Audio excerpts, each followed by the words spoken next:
Hi, welcome to the Andrew Buckle book review of Epic Collection Captain America Volume 5, 416 pages, June 2023, so just come out. The Secret Empire, Engelhart and Buscema, of course, and many, many others.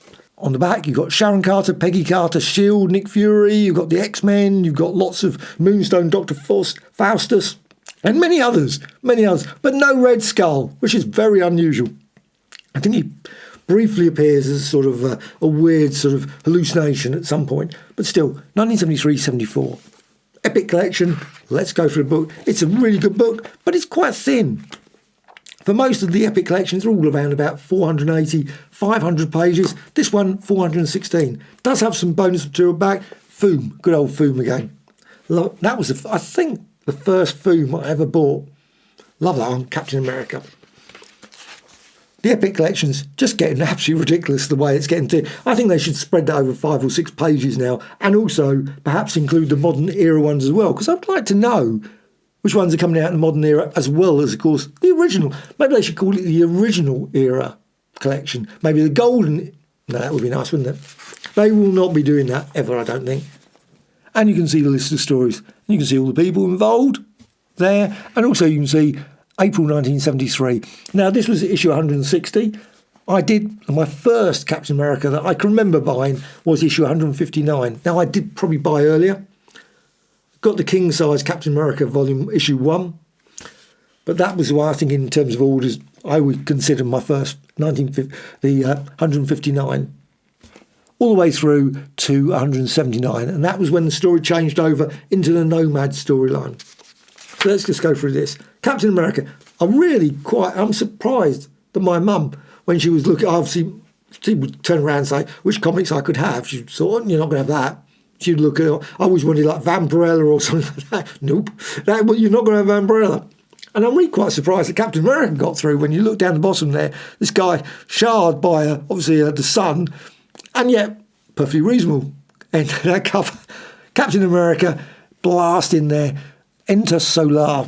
And he's got these powers of the sun. Not that it's ever explained, but that's a minor point. Maybe it's explained later on. I think he probably came back at some point, quite certain. But still, there he is, going through there. And again, just blasting. Pretty violent, these comics, some of them. And does it again? Really? It was amazing that some of these comics actually... But I thoroughly enjoyed them. I thoroughly enjoy them now. But you look at it and think, But I suppose you've got Galactus destroying worlds and things, so you could argue on that one. And of course, he gets the powers from the sun. So feed me, obviously.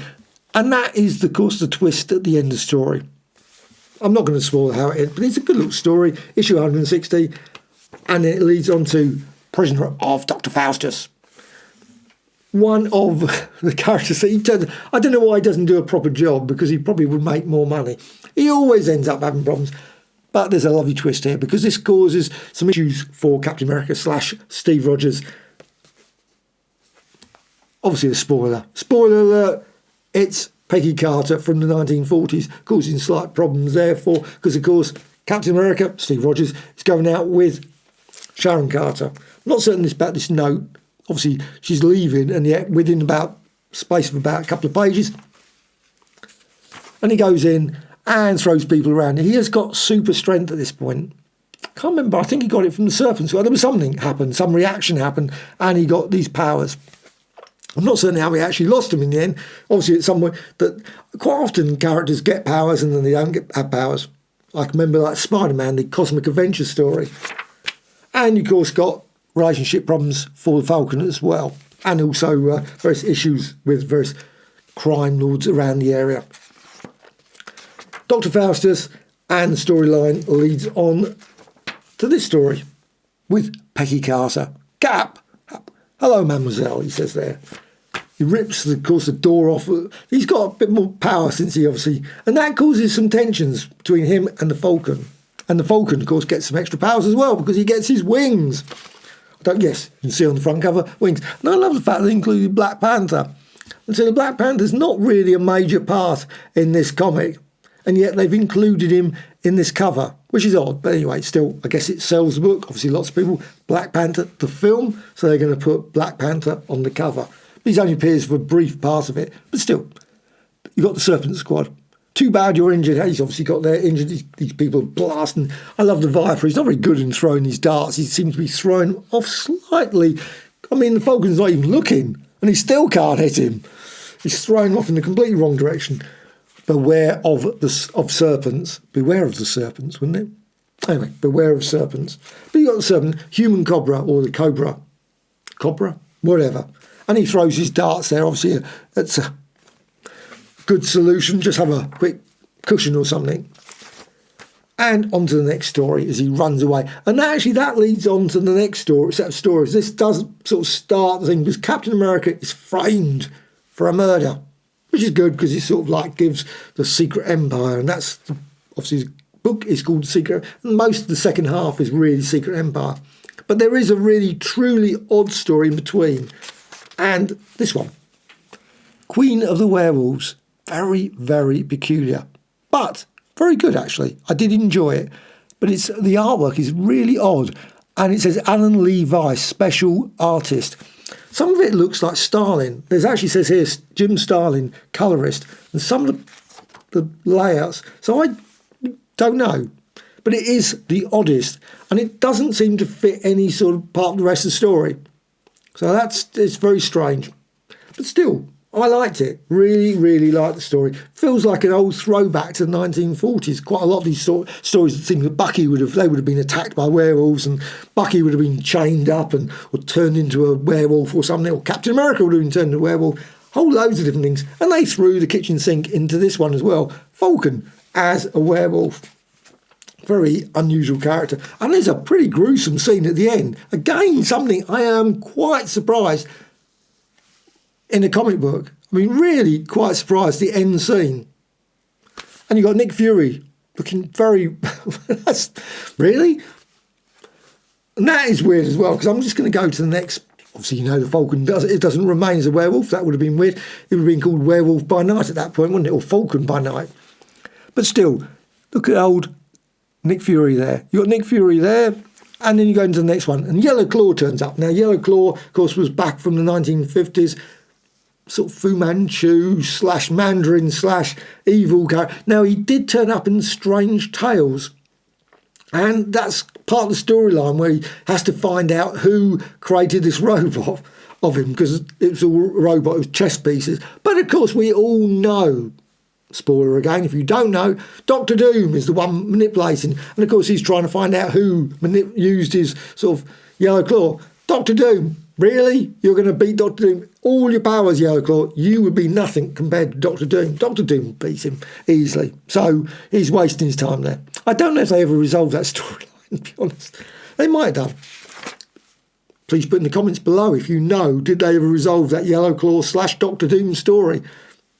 Because Yellow Claw, but still, he's changed costume very quick, and he's saying exactly the same thing as well from the previous panel, and he's completely different. What? Now, did they put that story in? Was there a problem or something? Was that slotted in? Because it just seems the oddest of stories, completely out of place. But still, good little yarn. And you've got lots of these. And that was the sort of thing that Yellow Claw did back in the 1950s. Lots of very sort of Doc Savage. Doc Savage had those sort of things, massive sort of tarantulas running through the city and things. Spiders and whatever. And, of course, poor old Nick Fury, Captain America, there's all twists there as well. Night of the Lurking Dead. Not Night of the Living Dead or Night of the whatever. Night of the Lurking Dead. Yellow Claw gloating over. And there's a really weird bit where he goes, he, at one point. I'm thinking, would the Yellow Claw go, he?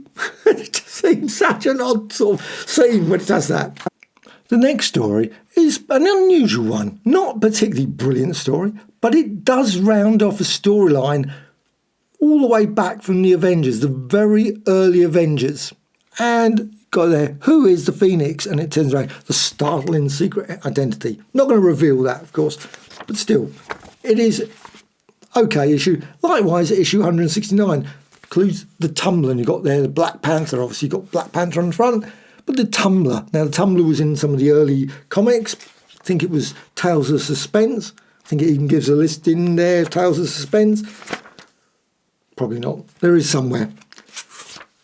But that story is a bit of a non-character, and it does lead on to the Secret Empire story, and that's obviously the book is called The Secret Empire. And you've got Moonstone. Moonstone, an unusual character who eventually became a female Moonstone, I noticed in the Avengers. Now, I didn't read all those stories, but here he is as Moonstone. A bit like the Luther character in the Spider-Man comic, where he gets his powers because of a moon rock. It's always the way with moon rocks. Obviously, there's a big chunk of moon rock as well. I don't know how big all the moon rocks they brought back, but this moon rock is pretty big. And of course, he's got lots of powers as well. And there's the origin of it, totally merged with the Moonstone now. That is a big chunk of moon rock. And of course, they always explain it. My biochemistry is obviously unique, so that's the reason it happened. Then you've got the Black Panther story running along in the background, and then on to the next storyline, the Secret Empire. The Falcon has obviously got his wings, which is good, because I think there was one of the problems with the storyline. He didn't really have any great powers. He could obviously involve himself in punch-ups and fights, but he was obviously, with Captain America having no sort of super strength, obviously it was good that he finally had some additional skills, such as being able to fly. Obviously initially there's a few problems there, but he learns very quickly. That's quite handy, because there's a situation where, of course, you always have learning to fly, that sort of thing. The final defeat of Captain America and the Falcon. I'm glad he mentions that. For some weird reason he decides to make Captain America's replacement. And then we're on to the Banshee. Now, the Banshee storyline's a bit odd. It's a bit sort of slightly out of place. Of course, at this point, the X-Men storyline had stopped. X-Men issue 66, that was it. Then you had all reprints at that point. But they turned up in quite a lot of different issues. I always love those stories. And this one's a great one, The Howl of the Banshee. Not a mega favourite of Banshee. He's sort of like a very, well, probably more character now, but certainly early on he didn't really have much of a character particularly. So you got here he is, the Banshee. I think obviously he's changed his costume to that. But it does mean you get the X-Men. Now you get 3 of the X-Men. Professor X, Cyclops and Marvel Girl. The other X-Men are involved somewhere slightly later in the storyline. So there's good old Cyclops turning up. I love the fact that there's a bit here with Professor X when S.H.I.E.L.D. turns up, that he can make himself invisible so no one can see him. That's a quite useful skill. I don't know why he just didn't sort of freeze everyone. That would have made it so much easier. Why didn't he? And then they all just wander off. Because he does that occasionally, sort of like everyone is frozen, so then they can sort of move away. But he doesn't in this case. And you've got there the X-Men going off, explaining to Captain America the involvement with the Secret Empire, trying to solve it. And, of course, loads of twists to get into the Secret Empire. Secret Empire is sort of part of Hydra/AIM. They were in the early Hulk stories. I remember the Secret. They weren't particularly great. There's nothing particularly special about the organisation. They've got like number 1, number 2. They've always got number 1 on the top, just to make certain everyone knows who's number 1. I always wondered why, if someone went along and sort of put, number 1 on top, and people would say, oh yeah, we'll follow you. Hang on, you don't look as tall as number 1 normally. Because how would you know? Seems a bit silly. Unless you, of course, know the voice of the person, that would be the case. But still. Mutants, you've got all the finally. And actually it's quite nice because it resolves where lots of the mutant characters, obviously Angel, Beast, etc., all turned up. Because they suddenly vanished from the storyline, they were finally found. That's quite good. Actually, the artwork's a bit odd in this one, I must admit. It's not the sharpest. It's very odd. Sometimes some of the pages have that. You look at it and think, why is the artwork not as sharp as it probably could have been? Oh, there's a lovely... Actually, there was a scene here. This is one of the things there, Before the Dawn. You got this character, massive there, man menace of all, etc. You've got the showdown on the White House. This character turns out... I love the fact they show his face. And they often do this in comics. I don't know why. Maybe it's the way comics are done, but it always baffles me, even to this day. And I should know better because, of course, comics are obviously going to say... But it seems very odd you have that sort of there. Maybe visually it's sort of... Because in the scene in the comic book, and there is a scene here with that character. There he is. You can see the fact you can't see his face at all. Why? did the cover show his face? Doesn't make sense, but anyway, that's always where that story finishes. Secret Empire's finished, resolved, big twist at the end. In fact, a ridiculously big twist at the end, but still resolved. Hold Steve Rogers, and you've got, of course, Captain America must die. Really? That's really a bit, maybe could retire? No, must die. Why did it have to be so dramatic? Sure, we know you've heard that before, true believer. Have you ever heard it from Captain America? Probably, yes. When they talk about Cap classics in the years to come, this is the one one of the first they will mention. And of course, it gives a great opportunity for an origin. You can't beat a good old origin story. And again, actually, at least one thing with the origins is that they didn't really change it awful lot. I mean, some origins you see where it just gets elaborated to the nth degree. And I'm surprised they've never done that with Captain America, with lots of twists finding out about Captain America when he was younger. Maybe it was there was some reason why they, and so on. They could have had a backstory, the pre-Captain America. But, of course, they did change one thing. I think he was called something, he wasn't called Einstein or something, but they changed, I think he's Rhinestein at this point. There was a different name on it. Serum for the Super Soldier, and you've got this very suspicious-looking character back there. I don't know why. But anyway, shoots across, death to the... And, of course, that did follow basically the same storyline, the origin, and, of course, that was it. And it's well-deserved. Of course, he was a Nazi. And then you've got a run through of, well, some of the storyline. I'm not certain what that character... Oh, I guess that was... But you've got Bucky, Red Skull, Giant Man. Why couldn't they put a few of the other various villains? You'd think that would be more obvious if they're going to do a sort of history of the things instead of the character. But still, MODOK does turn up there. There's good old MODOK. But this is another character that's very odd. Again, slightly out of place, but still good. Lucifer. Now, it's a character from the X-Men stories, the early X-Men stories, and now it's mine, of course, and as always, he goes back. But there's problems. There's always problems. Couldn't it ever be simple? But no, it isn't. And he goes back, and the first thing he does is, of course, battle against Captain America. There's a lot of problems for him. Doesn't particularly have any great inspiration. He sort of joins up with loads of different people, and you think, why? Why? Also, it's a nice twist because there's also a storyline with Zodiac characters. A bit similar to another character in the Zodiac. But still, the final comic in this volume, good old Golden Archer. A character, of course, you well know. But you've got Steve Rogers battling slings and arrows. And, of course, he's wandering along, enjoying himself, having a lovely sunny day. And what happens? This character turns up.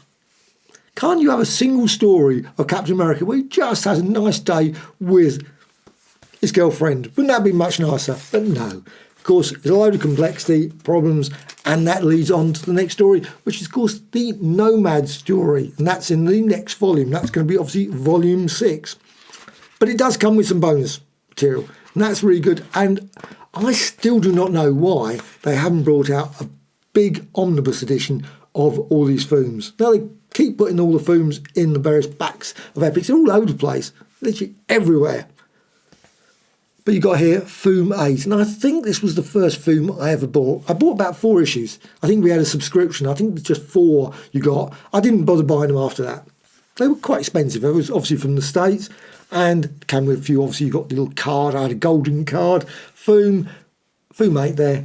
I love the fact they included the inked page there, which is quite nice. But this one, which is odd, because quite a lot of them, they included indexes. But this one didn't include an index. And this one's Roger Stern. It's quite nice there, Roger Stern. Obviously got some covers there. But quite a lot of the FOOMs often included a complete index of all the characters' stories. So you would have like Tales of Suspense, as well as the Captain America ones. But this one didn't. Sort of like unusual. And there's the Nomad, John Byrne as well, which is pretty good. So on to the next one. And it's still FOOM, so let's just quickly turn pages there. It's all about the Falcon, and also Man-Child in a Troubled, obviously Bucky. And then on to Stars of the Silver Screen. I remember seeing that, thinking, wow, I don't know if I've actually ever watched those. Maybe one day I must sit down and watch some of those. But Joe Simon and Jack Kirby, it's got all details about. And I don't actually think I read. I might have read it at the time, but I should have done, because considering it's got all about Harvey comics, all these sort of probably things I would have had no knowledge whatsoever about. You've got a load of details there about, obviously, Jack Kirby. You've got here about the Sky Masters. Oh, that one's interesting. You've got Bullseye, Prize Comics, Foxhole, Police Trap, Challenge of the Unknown, and talking about there, and many, many more. Oh, he even talks about here the first Captain Marvel. Just absolutely great. Newsboy Legion. Lots of information that I must admit probably wouldn't have known anything about back then. It wouldn't have meant anything to me. But also Captain America, just seeing the original there. Absolutely great. Original Joe Simon, printed, etc. FOOM, and then the back page, you've got this lovely little pencil sketch there, preliminary drawing, as it says there. Very interesting little Captain America epic collection. Really pleased I bought this one. So 416 pages, just come out, should be able to pick up copies all over the place. Totally recommended.